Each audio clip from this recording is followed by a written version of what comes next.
High বন্ধুরা, আমি গোরাচাঁদ। আজকে রয়েছি তোমাদের সঙ্গে নতুন ভিডিও নিয়ে। আজকের আমার এই হরর ভুতুড়ে চ্যানেলে কোনো ভূতের গল্প থাকবে না। আজকের থাকবে একটি বাস্তব ব্লগ, যেটা আজকে আমরা তোমাদের সাথে শেয়ার করব। আজকে আমরা চলে যাচ্ছি মইপিট জঙ্গল পূজার মেলাতে। জঙ্গল পূজার মেলাতে যাব আমরা। তো এই মেলাটা প্রচুর পুরাতন এবং একটি অলৌকিক কাহিনী আছে এই মেলার সাথে জড়িয়ে। তো চলো বেশি না এক্সট্রা কথা বলে আজকে ব্লগটা শুরু করা যাক এখান দিয়ে। তো আমরা ঘটিহারানি হয়ে পার হয়ে চলে এলাম। এখন আমরা একটা গাড়িতে করে যাচ্ছি। তোমরা সামনের ভিউটা দেখতে কি অবস্থা, কি অবস্থাতে ধান বাঁধছে, জলে বৃষ্টি হয়ে এখানে সব পুড়ে গেছিলো। তো এখন ধান বাঁধছে। যাওয়ার পথে আমরা হাই হ্যালো করে দিলাম ফাঁকা রাস্তায়, জামতলার উপর দিয়ে যাচ্ছিলাম আমরা। তো যাওয়ার পথে দেখতে পাচ্ছ তোমরা এই যে গ্রামের ভিউটা, কত সুন্দর একটা ভিউ, কত সুন্দর একটা জায়গা। তোমাদের কেমন লাগছে সামনে একটা রয়েছে, দেখতেই পাচ্ছ তোমরা।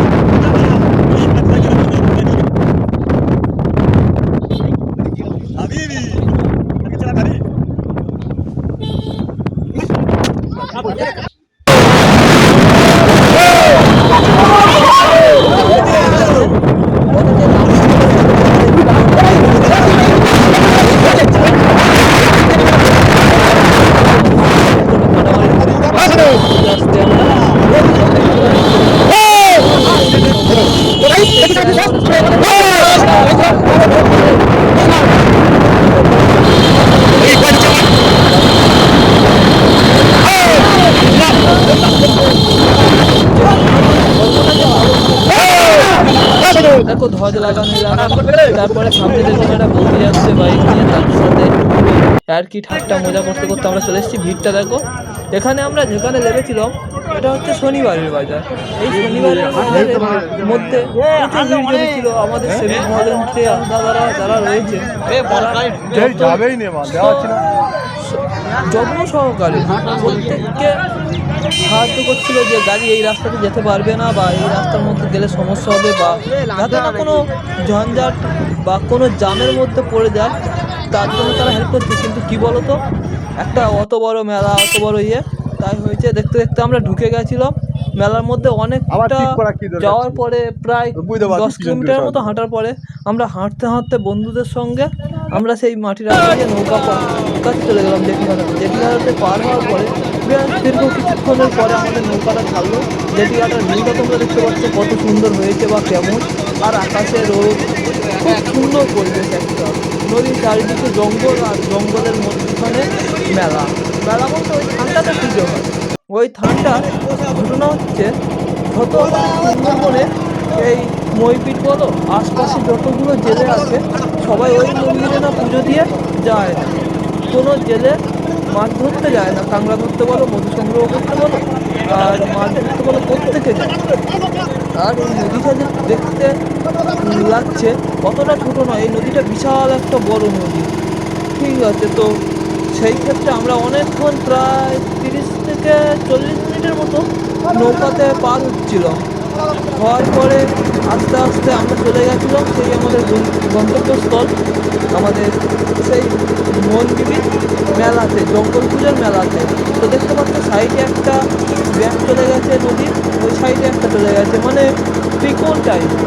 আর সেই ত্রিকোণের মধ্যখানে যে একটা আমাদের দ্বীপ সৃষ্টি হয়েছে, সেই দ্বীপটার মধ্যখানে পুজো। চারিদিকে ভিউটা দেখতে পাচ্ছ কত সুন্দর, নদীটা কত সুন্দর। সব থেকে মজার বিষয় হলো এইখানে যারা মানত করে বা যারা হিন্দু সনাতনী ধর্মের ভাই বোনেরা আছে বা অন্য ধর্মের মানুষ, যারাই মানত করে এখানে যে আগের বছর আমরা পুজো দিয়ে যাবো, বা যেটা মনের ইচ্ছা থাকে বলে, শুনেছি যে পূরণ হয়। তাই প্রচুর দূর দূর থেকে লোকরা আসে এখানে পুজো দিতে আর ইয়ে করতে। এখানে নিজেদের সময় কাটাতে অনেক টুরিস্ট আসে, অনেকে আসে, প্রচুর ব্লগার এসেছিল, প্রচুর ইউটিউবার এসেছিল।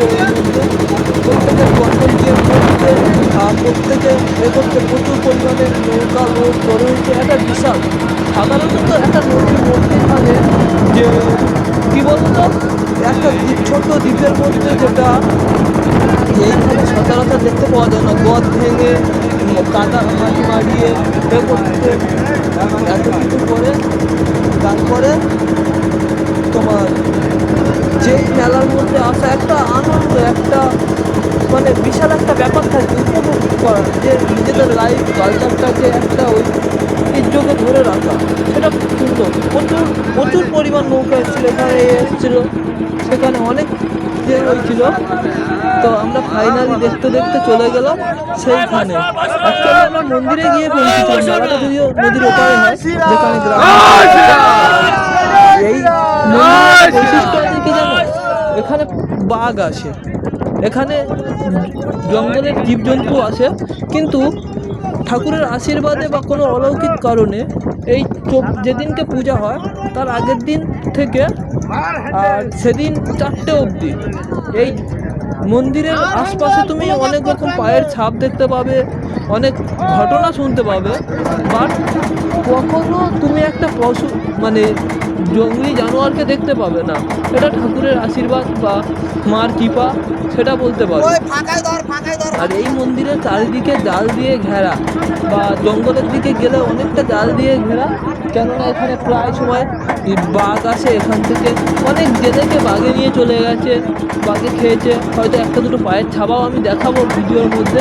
তো দেখতে থাকো ভিডিওটা কন্টিনিউ, তা বুঝতে পারবে। তা অনেক কষ্টের পরে আমার প্রচুর ভয় লাগছিল, ফার্স্ট টাইম আমরা এখানে এসেছি, আর অ্যাকচুয়ালি তোমাদেরকে দেখাবো বলে এসেছি, সেই কারণে।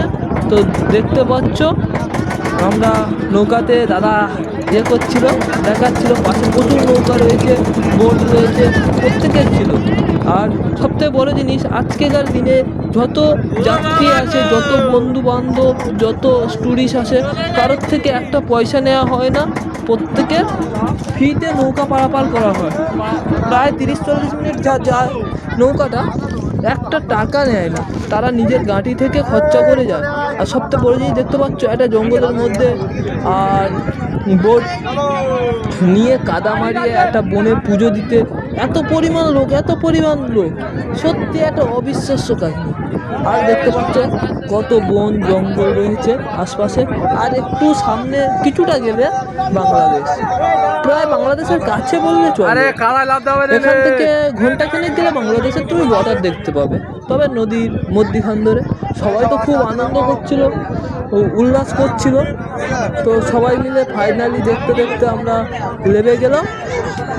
তো আমরা এখন চলে এসেছি, চলো আমরা যাবো আস্তে আস্তে হাঁটতে হাঁটতে গিয়ে ভিতরে ভিউটা তোমাদেরকে দেখাবো। কত লোক, কত মেলাতে সবাই হাই হ্যালো করছিল, আমাদের ফ্রেন্ড সার্কেলে যারা ছিল সবাই ফ্রেন্ডরা, ওর মধ্যে আমিও রয়েছি।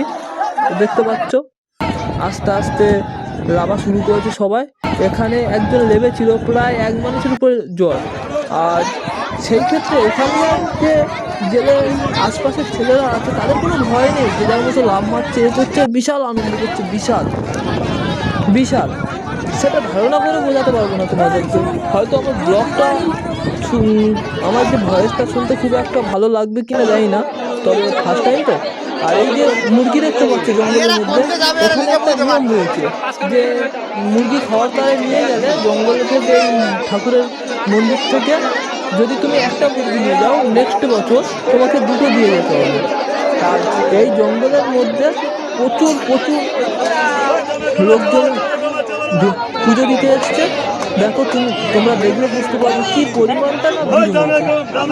প্রচুর দোকানও বসেছে, দেখতে পাচ্ছ প্রচুর লোক আসছে, সেটা ধারণা করতে পারবে না। মানে একটা বড় মেলাতে, একটা বিশাল বড় মেলা, যেন এখানে যেন কোনো সমস্যা নেই, কিন্তু কোন মুহূর্তে কী হয়ে যেতে পারে তার কোনো গ্যারান্টি ছিল না। কিন্তু ঠাকুরের আশীর্বাদ বলে একটা কথা আছে না, ঠাকুরের আশীর্বাদে কখনো এই জিনিসটা হয় না। আজকের দিনে কোনো জঙ্গলি জানোয়ার বলো, জীবজন্তু বলো, কেউ কখনো কোনো মানুষকে ক্ষতি করে না বা কাউকে আহার বানায় না।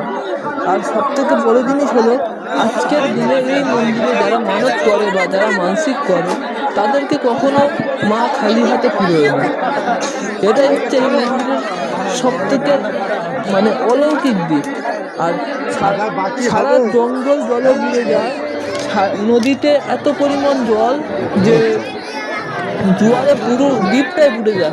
কিন্তু ভগবানের আশীর্বাদ বলে একটা জিনিস আছে, ভগবানের কৃপাতে কখনো এই মন্দিরটা ডোবে না। এত ঝড় বৃষ্টি, এত প্রাকৃতিক দুর্যোগ, সেই ক্ষেত্রেও একটা জঙ্গলের মধ্যখানে কোনো লোকজন নেই, একটা নির্জন জায়গাতে এই মন্দিরটা থেকে যায়। আর এই মন্দিরটার কখনো কোনো ক্ষতি হয় না, এটাই সব থেকে বড় দিক।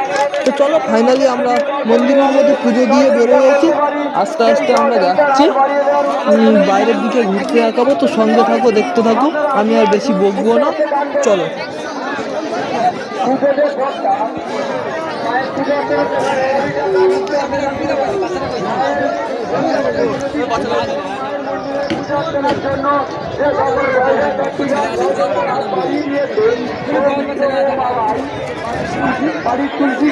তো আমার আর একটা বন্ধু ব্লগ বানাচ্ছিল, তো সে দেখালো তোমাদেরকে এখানে প্রচুর কন্টেন্ট ক্রিয়েটার এসছে, প্রচুর প্রচুর প্রচুর ইউটিউবার এসেছিল, বড় বড় ইউটিউবার এসেছিল। আমি হয়তো তাদেরকে চিনি না, অনেকে গোপ্রো নিয়ে এসছে, অনেকে ক্যামেরা নিয়ে এসছে, কেউ ফটো তুলছে, এ করছে। আর তুমি জঙ্গলের মধ্যে প্রায় জায়গাতে মুরগি দেখতে পাবে। কিন্তু এই আশ্চর্যের বিষয় হলো এই মুরগিগুলোকে কখনো বাঘে খায় না। প্রতি বছর এই মুরগির সংখ্যা বেড়ে যায়, কখনো কমে না, আর কেউ চলেও যায় না কোথাও। আর সব থেকে বড় জিনিস, এই নদীর মধ্যে একটা দ্বীপ যেখানে বুড়ে যায়, সেখানে মুরগিগুলো কোথায় থাকে, কিভাবে থাকে, কি খায়, আজ অব্দি কেউ বুঝতে পারবে না। বলো, ঠাকুরের একটা আশীর্বাদ আছে।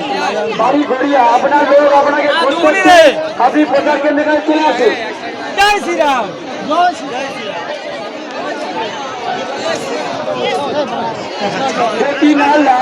পুরো বাম দিকে চলো। ঠান্ডা হবে, ঠান্ডা খাবে, দোল হবে।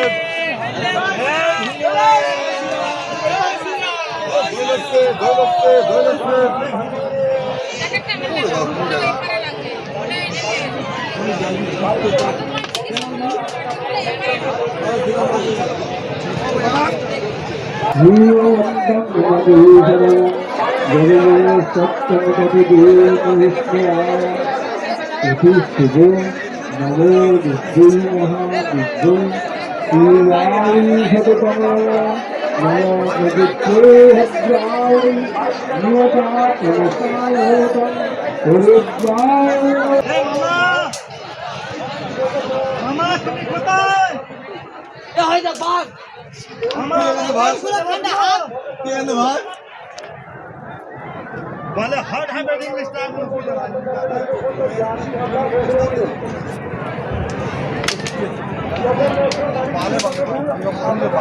দেখছি কাংলা কাংলা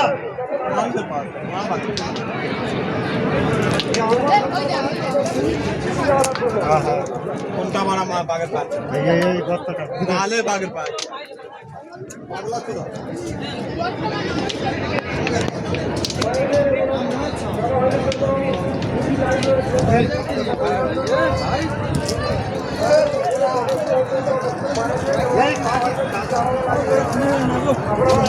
তোমার তিনটে ভুল হয়েছে।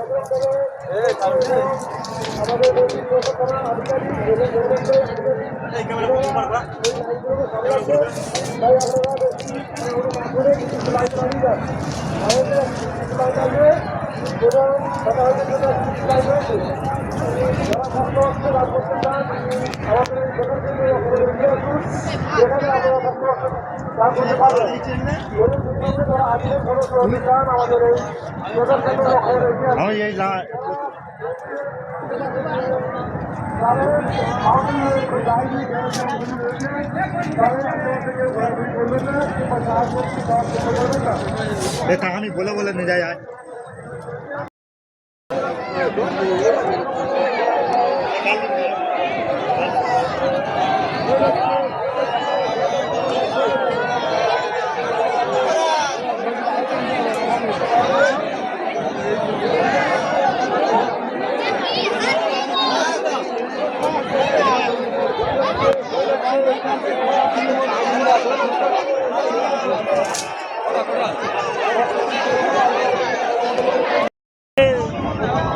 নুনা চাই দেখি, নুনা খাওয়া চাই দেখি দে